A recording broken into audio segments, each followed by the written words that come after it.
back to Florida. Okay, well, good morning and welcome to our Namaste Center, everyone. And I hope everyone had a fantastic Thanksgiving. I know Ellen and I did. It was full of adventure. We have, as many of you all know, we have an RV, which we love to travel in. It was a purchase for our dog Tootsie a couple of years ago, and she doesn't travel well in a car, so we thought this would make her ride more comfortable, and she's accustomed to it and doing well. But anyway, it's to say the least. This thing is 35 feet long. It's got, Ellen's favorite part of this is that it's got a powder room. It's got a bathroom and a powder room. And so it's a rig, it's a house on wheels, and it's a lot to get ready to travel, to say the least. So the plan, you know what they say, make plans, God laughs, or, you know, yeah, that's right, exactly. What happened, the plan was to leave last Tuesday, excuse me. So we had planned to have Monday to prepare and get ready, and Sunday night Ann calls us and says, "Do you all have to leave tomorrow?" And she said, "The weather's going to be horrible on Tuesday, you're not going to be able to get that thing out of here."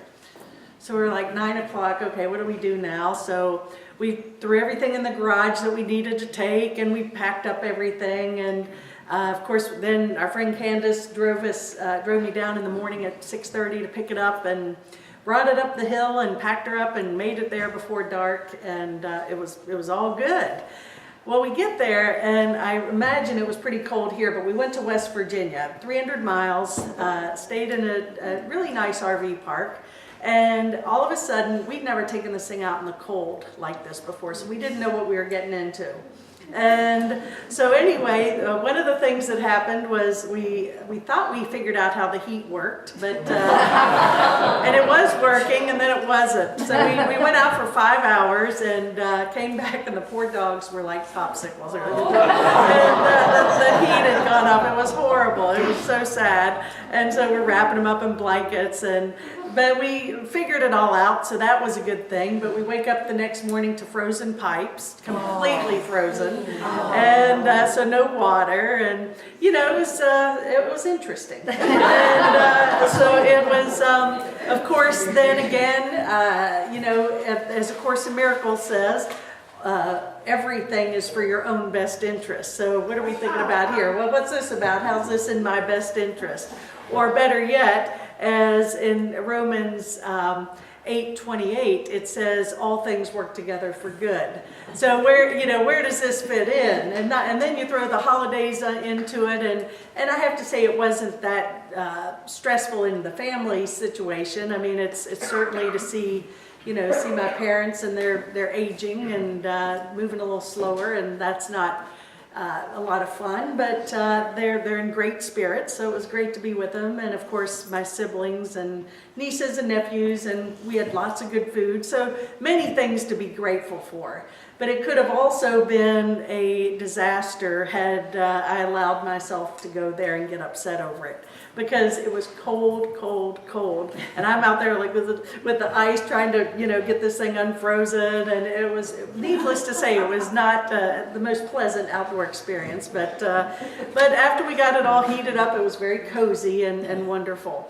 And so then we have to, you don't want to be driving that thing at night, and you don't want to be driving it up the hill to get to our house at night, and you don't want to be backing it into our driveway at night in the dark. And so we were on such a tight, I mean, yesterday I was like, driving this thing, over 23 of those mountains, and just, and then of course I thought I had a flat tire, and that took out, it was just bumpy roads. So, but we made it just before the last drop of light went out and got it in. So anyway, we're here, and we're glad to be here, and yay!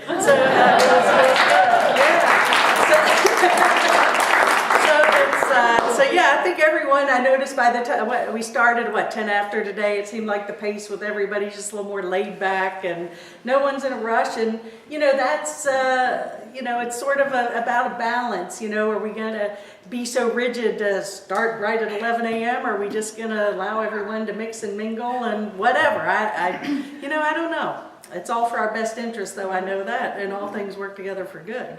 And so I was thinking about this because, going into the holiday season, it's real easy to lose our peace. There's a lot of stress. I mean, did anybody, you can admit it, we won't judge you too much. Did anyone go out and shop Thursday night?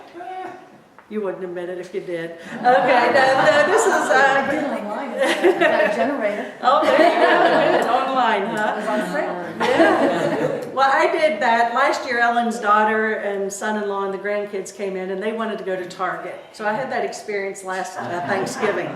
And it was...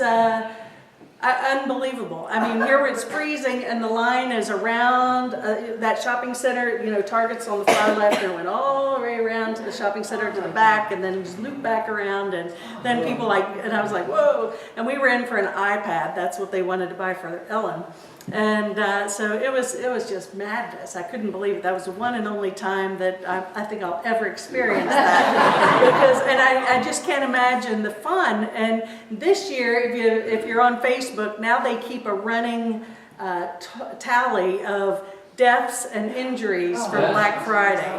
And it's like, it's amazing to me that that people put themselves through this just for the fifth TV or something that they really don't need, just because it's on sale, But whatever, it's their choice, and but it's certainly not where I want to go.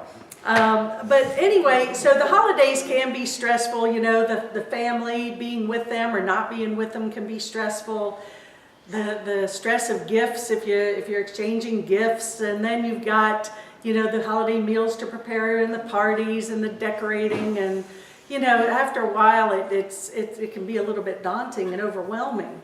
So we have to really, it's like they said in church growing up, we got to remember the reason for the season. And so often, we've made it so commercial, and externally it's about the stuff and not the spirit. And it's about finding a balance there. And it's very cool, though. It's interesting because depending on what group I think we are attracted to and hang out with, and truthfully, if anyone did go there, it's okay. We won't judge it. But it's interesting. I think in other circles that we would have seen a lot of hands raised. That yes, of course I was there. And I think that I read a quote and it says, you're waking up when you want more time and less stuff, more freedom and less stuff. And I think it's so important to have the blessing of community and fellowship and gathering and laughter and sharing food and just taking it easy, taking that pressure and edge off. I mean, even with the decorations, I mean, some people, and I love to drive around and look at the decorations. I just don't like to do them myself. But I can appreciate that spirit as well. So, but anyway, I was thinking, all things work together for good. Everything is for your own best interest. And that's been a mantra that I've said, it's all good. And there was a woman I know that she would get so ticked when I would say that. It's not all good. And I'd say, yes, it is. How can you say it's all good? It's not all good. And what about this? And what about this? And I said, well, I understand where you're coming from. So I was looking up, a little bit online about this particular scripture. And I found something that Billy Graham had written, and it was really wonderful.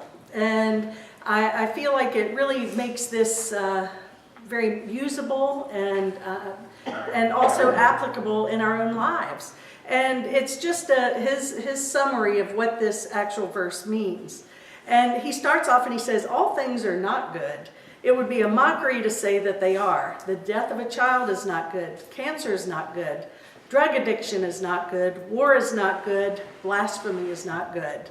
But then I added to that, but I said, well, what if they're not good, does that mean that they're bad? And, we're learning, I think, in our spiritual circles, it's all about relinquishing judgment, is to be above the battleground, as A Course in Miracles says, or as the Buddhist teachings say, be an observer, not detach.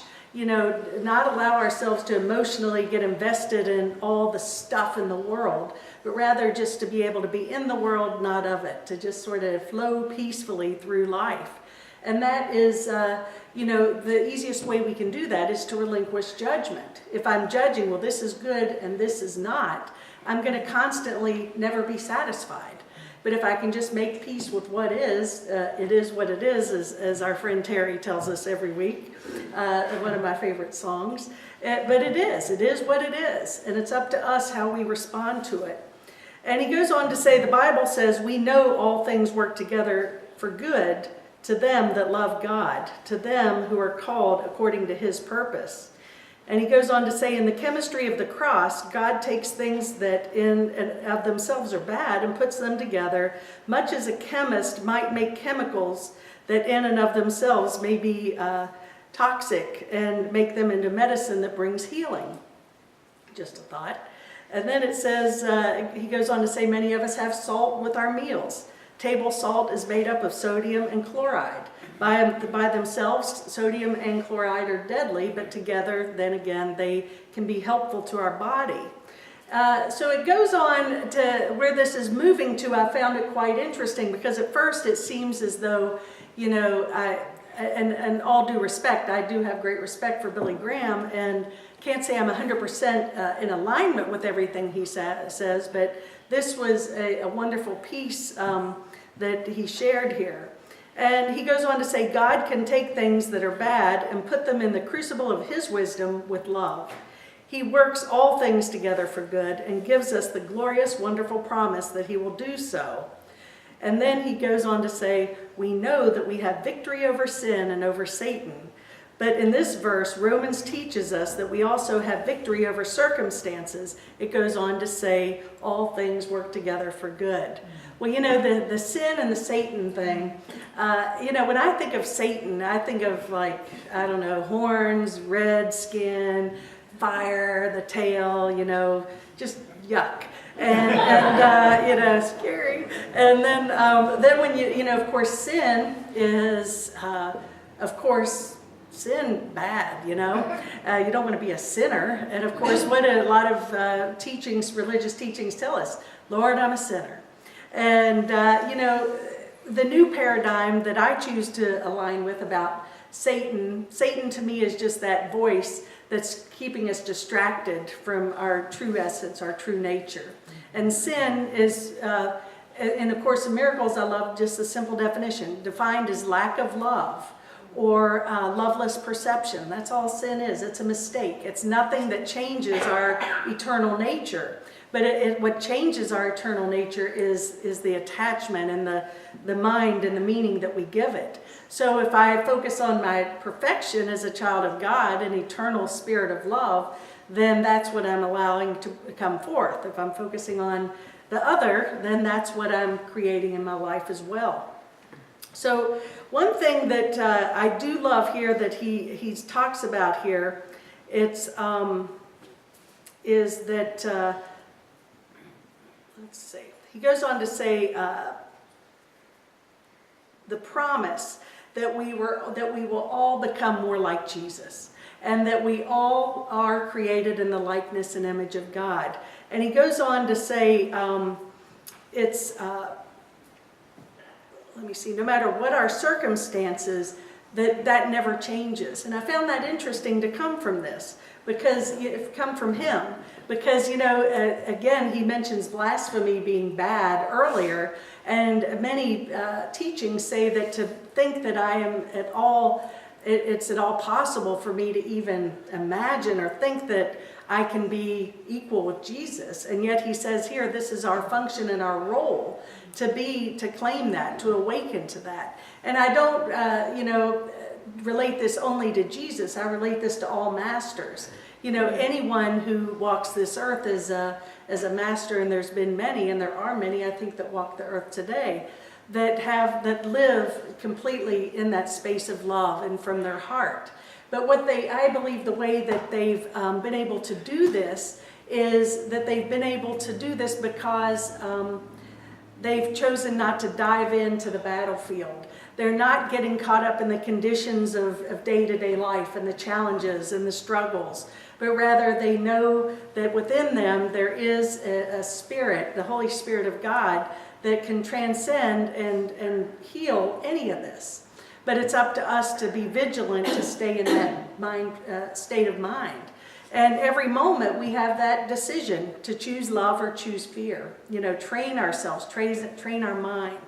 I think we can all look back and look at a point in our life where something seemed really, really yucky or bad. And all of a sudden, we say, well, that was horrible. Or when you look back and you can say, you know what, that wasn't so bad. And had that not happened, I wouldn't be where I was here today. And it's really been so relevant for me the past couple of years, because for a while there, I was just like, whoa, this is enough already. It's like, okay, this and this and this and this. It seemed like a lot of stuff. And, then, of course, being a good Course in Miracles student and Law of Attraction is like, well, why am I attracting this? And you know what? It was all for my own good. And it was to make me stronger. And I think that that's what these challenges come into our lives for. They make us stronger. Or if I focus on the problem, they're just going to keep coming back, and they're going to keep coming back, and they're going to keep coming back till we get it. And that's why the patterns continue to repeat themselves and show up, because we haven't learned what we've learned, what we need to learn rather. And when we learn that lesson, we've transcended the need to be in that lesson anymore. And then more come up. And that's a good thing, because, everything is working together for our highest and best, always. And when I look back at instances throughout my entire life, it seems like this time of year, I become reflective. And of course, New Year's Eve, we have our burning bowl, and then our letters to God that we send out. And, I want to really take a good hard look at this year and say, this is something I choose to release, and this is something I choose to create in the next year. And it's all these things that seemed so horrible at the time were great blessings. And part of that was because because they truly were, and I guess I could say that, but most of it was because I didn't allow myself to stay stuck there very long. And when we stay stuck in whatever, some people, you may know them, the type of person that's still, sitting at the Thanksgiving table, and they're still bringing up the upset feelings from when they were 13, that someone shunned them or whatever. And it's a cycle that carries in their life. And, it's fine if that's what they choose to do. But, as the Course in Miracles says, it says delay is meaningless in eternity, but tragic in time. And if I'm going to continue to focus on all this stuff of my past that's meaningless, rather than focus in this moment, all is divine and well, and everything was truly a blessing.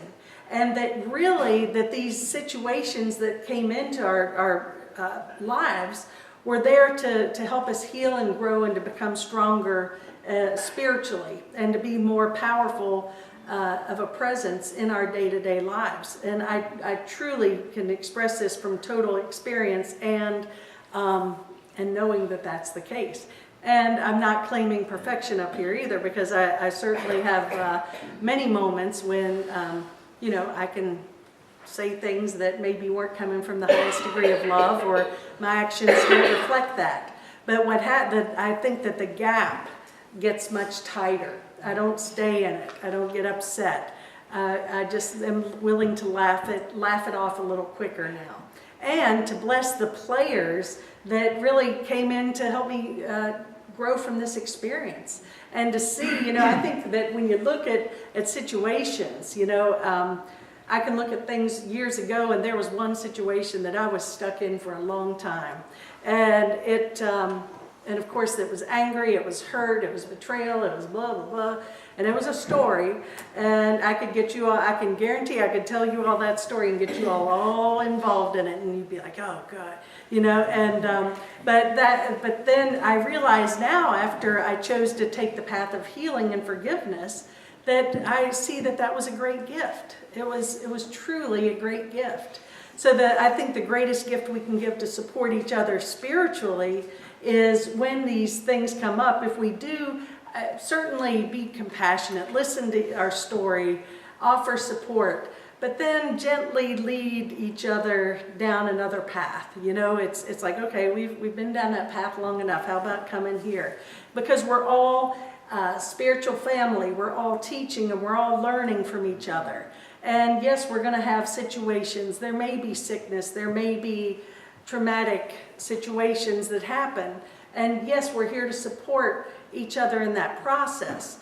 But if I focus on my temporal self, the illusion, it seems really bad. But if I focus on the eternal nature of my being, which is only love, and that in eternity, you know, it's meaningless. It's a blip on the screen.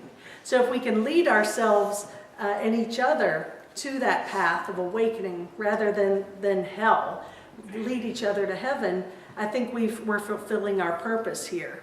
And so, you know, it's, again, in spiritual community here, it's very interesting because the Namaste Center is sort of its own little entity. You know, we're not a church, really. I mean, we are, and legally we're a church, but as far as the structure of a church or the dogma or the doctrine of a church, we're not that.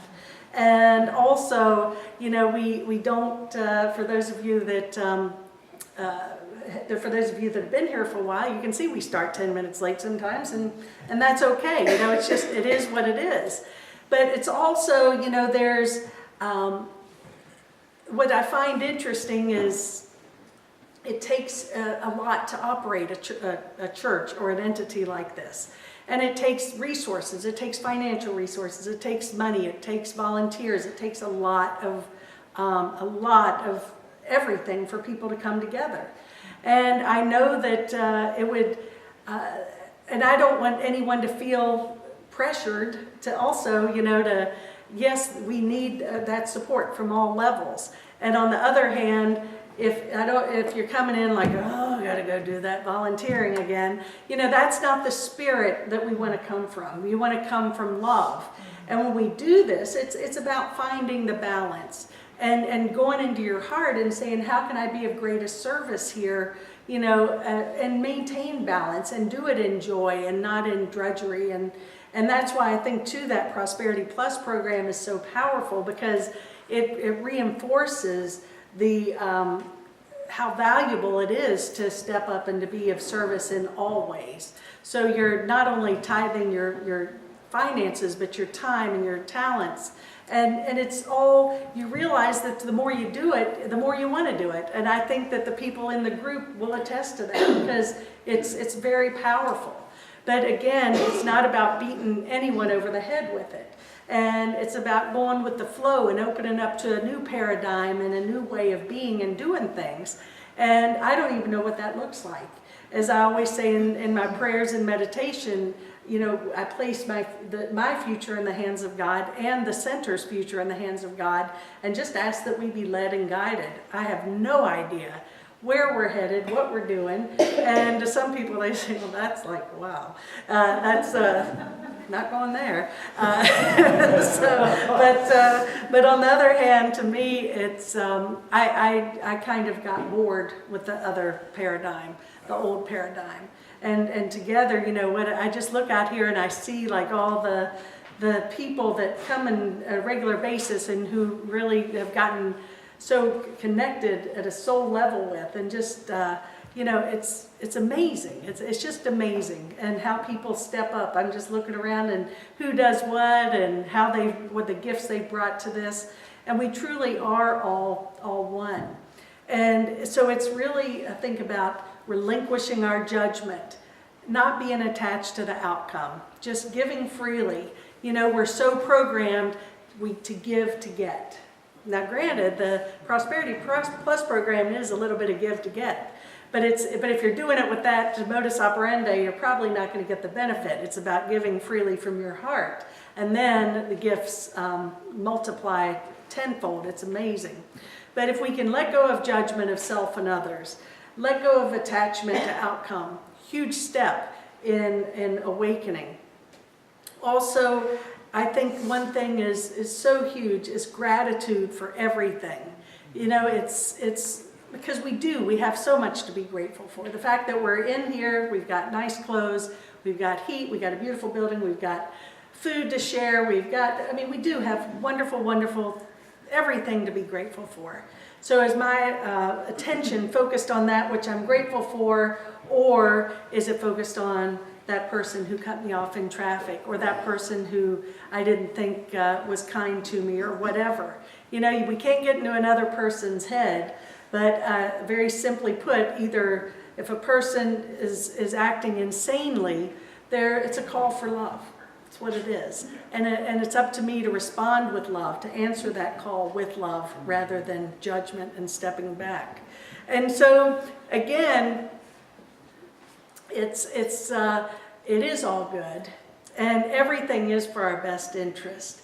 Truly, if we can just let ourselves move forward in that spirit and know that that all is in divine order, our lives could be greater than anything we could ever imagine for ourselves. I really do believe that, and have had glimpses of that experience. So that's one reason I don't want to stay bound to any doctrine or dogma. I just want to be open. And the more open our heart is, the more forgiving we are, the more grateful we are, then even to bless those, what do they say? Pray for those who've harmed us. You know, if we can truly bless those people and know that the true blessing is that they came in love. At a soul level, they have come in love. And they've played a role, and it looks dark and dirty, but that role is exactly what it took for us to move to that next level if we just allow ourselves to see it. So it is all good. And also, as Shakespeare says, nothing is neither good nor bad. It's just our thinking that makes it so. So let's move forward for this holiday season, through this holiday season, in the spirit of true joy. Remember the reason for the season. You know, just ask Spirit, how can I be of service? How can I extend love? Let's have fun, no stress, and be joyful. And that's the greatest gift we can not only give ourselves, but give the entire world. So blessings to everybody. Namaste. Namaste.